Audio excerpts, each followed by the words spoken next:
Your kids are not listening to what you say nearly as much as they are downloading who you are. The way you talk about money when the bills are tight, the way you handle stress when the pressure is high, the way you talk about your body in the mirror, the way you disappear into your phone when the emotions in the room get heavy, the way you say yes when you mean no and then resent everyone for it, the way you perform fine when you're absolutely not fine. They are watching all of it, filing all of it, building their entire understanding of what life looks like, what love looks like, what they are allowed to want, how much space they're allowed to take up from you, from the unguarded version of you that shows up when you're tired and nobody's performing anymore. And that is either the most motivating thing you've heard today or the most terrifying. Maybe both, because it means the work you do on yourself is never just for you. It ripples. Every pattern you break stops being passed forward. Every wound you actually heal instead of manage means your kid doesn't have to carry it. Every time you choose presence over performance, truth over appearance, and rest over relentless productivity, you are writing a different script for the next generation. And every time you don't, you are handing them the one that was handed to you. This episode is about legacy, not the version that sounds good in a eulogy, the version that's being written right now, today, in the ordinary, unremarkable moments of your actual fucking life. Welcome back to Listen Bitch Podcast, Rebellion Season 10. We're on episode 6.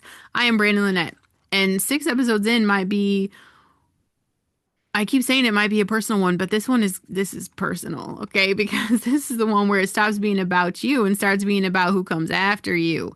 We've talked about the truth as a daily practice, about your body and the systems keeping it sick, about money and the wounds underneath it, about the relationship shaping you, about spiritual warfare and the unseen battle behind your visible struggles. This episode is where all of those threads converge because every single thing we've named the season lives downstream of what got handed to you. It lives upstream of what you're handing forward. If you're a parent, a mentor, an aunt, an uncle, a coach, a teacher, anyone who has any kind of influence over a young person's developing understanding of what life is, this episode is for you. And if you don't have kids and never plan to, this episode is still for you because legacy is not only biological, it's influence. It is what you model. It is what people learn about what's possible by watching you live. What got handed to you and the patterns you didn't choose is what we're going to talk about now. And before I could really talk about what you're passing down, obviously we have to talk about what was passed to you because you can't interrupt a pattern if you haven't identified it. You have to name it. And you cannot identify a pattern that you've never examined because it's always just been called normal. Every family is a system, and every system has rules. Most of them are unspoken, none of them are voted on, and all of them are enforced through the invisible social pressure of belonging. The rules sound like we don't talk about hard things directly, maybe.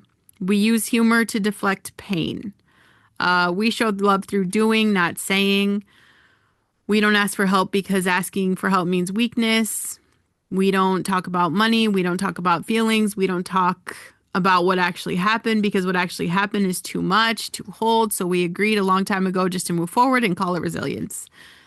You absorbed those rules before you could read, and they are grooved into your nervous system as the definition of normal, which means you've been operating from them your entire adult life, in your relationships, in your finances, in your body, in your faith, in your parenting, without ever consciously choosing them. They just are. They feel like you. They feel like personality. They feel like the way things work. It's just the way it is, right? Some of what got handed to you was good, real good. Maybe genuine faith, real work ethic, loyalty, creativity, strength that came from survival. Honor all of that. It deserves to be honored. But some of what got handed to you was someone else's bullshit, someone else's unhealed wound, someone else's fear, someone else's coping mechanism that worked well enough to survive their circumstances and was never examined closely enough to ask whether it was still serving anyone. And that part, the unexamined part, is what runs silently in the background of your life, shaping decisions you think you're making freely until you actually look at it.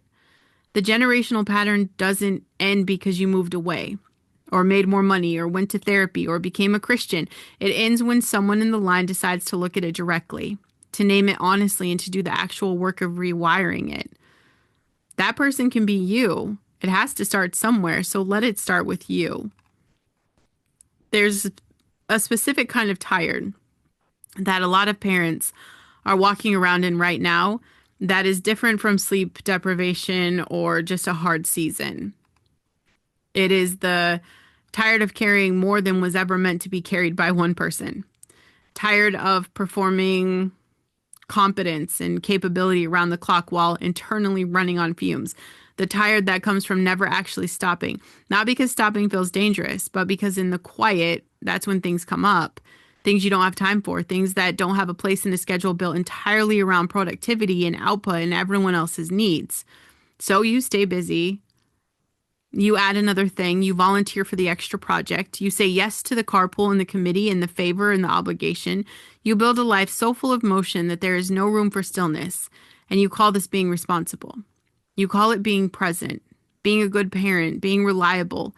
And somewhere underneath all of it, in the moments you can't quite outrun, late at night or early morning, in the car alone between obligations, there is a voice asking whether any of this is actually working. Whether the busyness is producing the life you wanted or just the appearance of one. And the glorification of busy is one of the most damaging lies running in parent culture right now. The idea that your worth as a parent is proportional to your output. That a good mother is always on, always available, always doing. That a good father is always providing, always building, always moving. That rest is laziness, that stopping is failure, that the child who is handed the most scheduled and rich optimized childhood is the one who wins. And by extension, the parent who built that childhood is the parent who succeeded. Your kids do not need more activities. I homeschool and my kids play rec ball, and that rec ball like rules us. I don't know how it's juggled to do public school and sports and have any family time. I don't get it. And I'm telling you right now, okay, your kids need more of you. A regulated, present, actually here version of you. Not the performing version, not the holding it together version, but the real one that comes and shows up when you're operating at 2% capacity with a full face of competence painted on top of it. And here's the generational thread in this. If your children watch you run yourself into the ground their entire childhood, if what they learn from watching you is that love means self-erasure, that worthiness is earned through exhaustion, that stopping is not allowed, they will do the same thing to themselves, to their families, to their kids. The pattern does not break because you hoped it would. It breaks because someone interrupts it. And that interruption starts with you deciding that your rest is not a reward you earn after you've done enough. It is a requirement of being a sustainable, present, actual, living, breathing, human fucking being. And modeling that for your children is one of the most important things you will ever do. And I feel like there's people out there that feel like they're doing everything right and still feel empty. And it's another one that's super quiet that needs to be named. Because there is a particular pain point that lives in those people. You've done everything. You followed the rules. You built the life. You checked the boxes. You showed up to every event. You kept the house running. You held the family together. And still you feel a hollow quality underneath it all that you just don't have the language for. And it's not depression exactly. It's not crisis. It's just that persistent sense that something essential is missing. That you have constructed a correct life but are not actually living one. And this is the cost of building a life around performance rather than presence, around the idea of meeting, expectations rather than answering the actual question of what you were here to do. It is possible to be very busy, very functional, externally successful person who is fundamentally disconnected from themselves, from their desires, from their calling, their own interior life even. Because every ounce of energy has been directed outward for so long that the inward life has quietly gone dark. And this is a parenting issue because your children are not just watching what you do. They're watching whether you're alive while you do it. They're watching whether your eyes light up, whether you laugh from your belly, whether there is a person inside the parent, a real human being with passions and opinions and a calling of their own, or just a function, a role, a very well-executed performance of life. Kids who grow up watching a parent execute a role without being fully alive inside of it learn one of two things. Either they learn that this is what adulthood looks like: responsible, functional, and quietly joyless, and they resign themselves to the same. Or they feel the wrongness of it and spend their adult years overcorrecting in the opposite direction, chasing aliveness in ways that have no foundation. Neither outcome is what you want for them. The rebellion here is permission. Permission to be a full human being inside your parenting rather than a self-erased function of it. Permission to have a calling that is yours alone, separate from your identity as a parent, that you pursue with real seriousness and real investment. Permission to let your kids see you fail and recover, to see you pursue something hard, to see you be honest about your own struggle and your own growth, and see you be someone they will one day want to know, not just as their parent, but as a person. And that's the legacy, not the perfectly executed childhood. Okay? I tried that with my oldest girls. Very messy, but I perfectly executed all the boxes. I checked all the boxes I wish I would have had when I was a kid. They didn't get me in the healed version. And now it's naming that. It's healing that generational handout. It's taking that back. It's letting them see what a fully lived life is and being stable in who I am now, to give them that comfort so that we can grow with who we're growing into be in our potential now.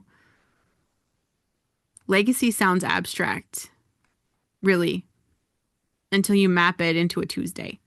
Like you're passing down your relationship with your body every time you comment on your own weight, or refuse to eat the thing in front of your kids, or make physical appearance the first thing you notice and name. Your daughter is learning whether her body is something to be managed and controlled or something to be inhabited and trusted from you. Right now, not from a conversation you'll have when she's older, but from what she sees today. You're passing down your relationship with money every time you react to financial stress with panic or secrecy or shame. Your son is learning whether money is something that controls your family's emotional weather or something your family manages with clarity and calm. From the texture of the room when the bills come. Not from a financial literacy lesson, but like from the atmosphere. You're passing down your relationship with conflict every time you go silent instead of addressing something directly. Every time you've let resentment build instead of having the honest conversation. Every time you model the way that you handle the hard things is not to handle them and hope they resolve. Your kids are learning what to do with hard emotions and hard relationships from watching you. Whatever you model, they will practice, and what they practice, they will pass forward. You are passing down your relationship with God every time the faith you perform publicly is visibly disconnected from how you actually live at home. Kids have extraordinary sensitivity to the gap between what adults say and how they actually are. A child who grows up watching a parent perform faith on Sunday and live from fear, control, and scarcity the rest of the week does not learn from faith. They learn hypocrisy. And they will spend years either replicating it or running from it. And you are passing down your relationship with yourself, with your own worth, with your own voice, with your own calling, every time you disappear yourself to manage everybody else. Every time you treat your own needs as the lowest priority in the room, every time you model that love requires self-erasure, your kids are learning that they are allowed to want how much space they're allowed to take up, whether their own needs matter from you, from the ordinary, unremarkable Tuesday version of you. And it's not a guilt trip. I just need you to hear that, okay? It's an invitation. You did not choose the patterns that were handed to you. You did not ask for the wounds. I didn't. My kids didn't. Neither of us asked for the coping mechanisms, the family rules, the generational fears that showed up pre-installed in your nervous system before you had the capacity to evaluate any of it. None of that was your fault. But you're an adult now. I'm awake now. I see it now. You have capacity now. And what you do with that capacity, whether you examine what was handed to you or whether you hand it forward without looking at it, that part is yours. That's on you. The most powerful thing you can do for your children is not give them a perfect childhood. It's to do your own work.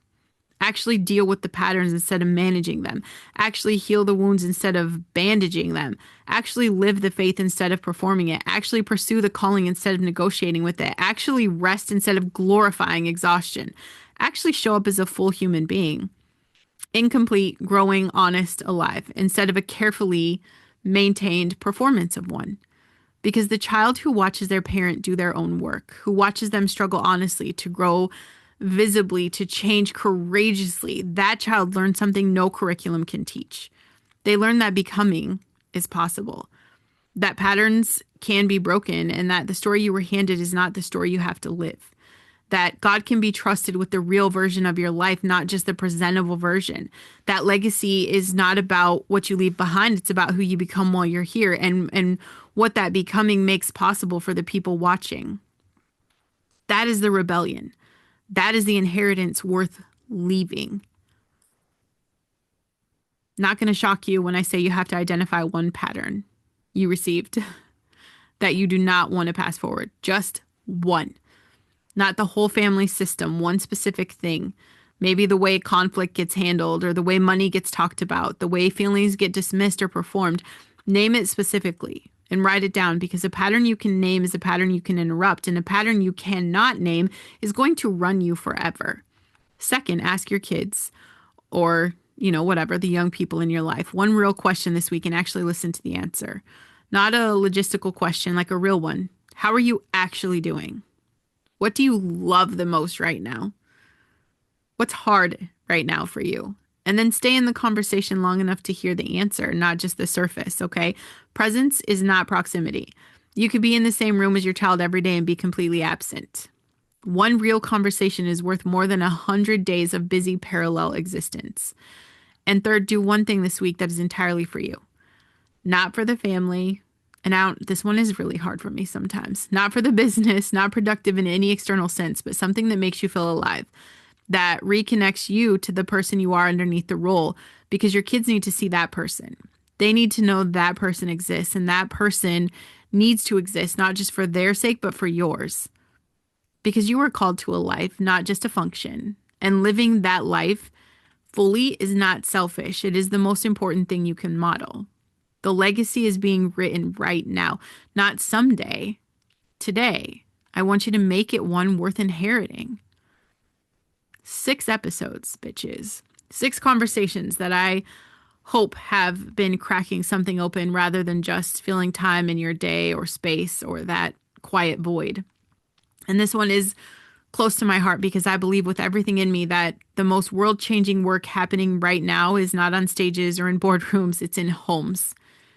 In your home with your babies, in the ordinary daily moments where a parent decides to do things differently, to break a pattern, to show up real, to pass down something worth having. If this episode landed somewhere true for you, like the show, subscribe, leave a written review, share it. Share it with someone. Real impact. This is how people who need the show find it. And there are parents out there right now who are running on empty, carrying patterns that they didn't choose, doing everything they know how to do, and they need this conversation. Go to brandonlynette.com, plug into everything I'm building this season. Subscribe to the YouTube channel, watch the videos. You are not just building a life, you are building a legacy. And the rebellion, the one that matters the most, the one that echoes the longest, is deciding that what gets passed forward from you is worth something real.